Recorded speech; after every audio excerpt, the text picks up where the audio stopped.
السلام عليكم يا أجدع ناس، معاكم محمد رضا، ودي قناتي اللي بنحاول فيها مع بعض نلاقي طرق جديدة نكسب بيها من الإنترنت من غير رأس مال كبير ومن غير تعقيد. النهاردة جايب لكم حاجة جامدة جدا، موقع أجنبي بيدفع بالدولار وانت قاعد في بيتك هنا في مصر. والأهم من كده هقولك تسحب فلوسك ازاي خطوة بخطوة. ركز معايا بقى علشان الفيديو ده ممكن يغير تفكيرك خالص. يلا بينا نبدأ. بص يا صاحبي، احنا دايما بندور على مواقع أجنبية تدفع بالدولار عشان فرق العملة أصلا بيخلي المكسب هنا في مصر يبقى حلو جدا حتى لو مبلغ صغير. الموقع اللي هنتكلم عنه النهاردة بيخليك تكسب بالدولار وانت في مصر وبطرق بسيطة جدا. وانا فاهمك، أول سؤال بيجي في دماغك يا عم محمد، الموقع ده صادق ولا لأ؟ ولو كسبت فلوس أسحبها ازاي وانا في مصر؟ وهو ده بقى اللي هنجاوب عليه خطوة خطوة. أول حاجة، الموقع ده إيه فكرته؟ الموقع فكرته ببساطة إنه بيديك شغل صغير أو مهام بسيطة جدا.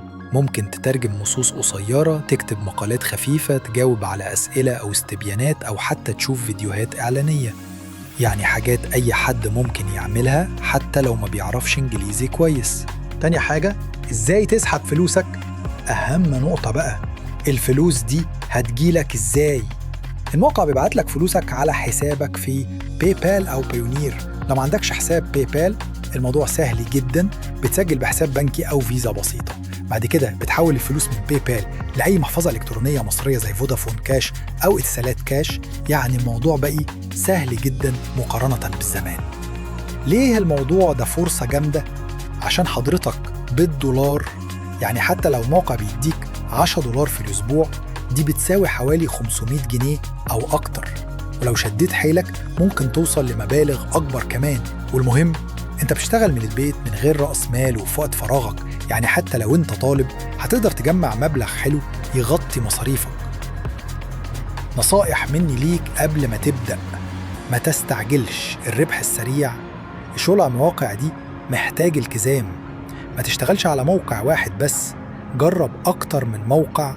اتعلم شوية إنجليزي أساسي، ده هيفرق معاك جدا. وسع شبكة علاقاتك، هتلاقي جروبات على فيسبوك فيها ناس زيك بتشارك خبراتها. في الآخر الموضوع كله محتاج منك شوية وقت وصبر، لكن والله الفرق في العملة بيخلي التعب ده يستاهل جدا. لو عندك أي سؤال أو عايز الموقع نفسه سيبهولي في الكومنتات تحت وأنا هرد عليك بالتفصيل. ولو عايز نعمل فيديو تاني عن مواقع أكتر أو طرق تانية اكتب لي برضو. ما تنساش تعمل لايك للفيديو وسبسكرايب للقناة علشان يجيلك كل جديد. أنا محمد رضا، واستنوني في فيديو جديد. سلام.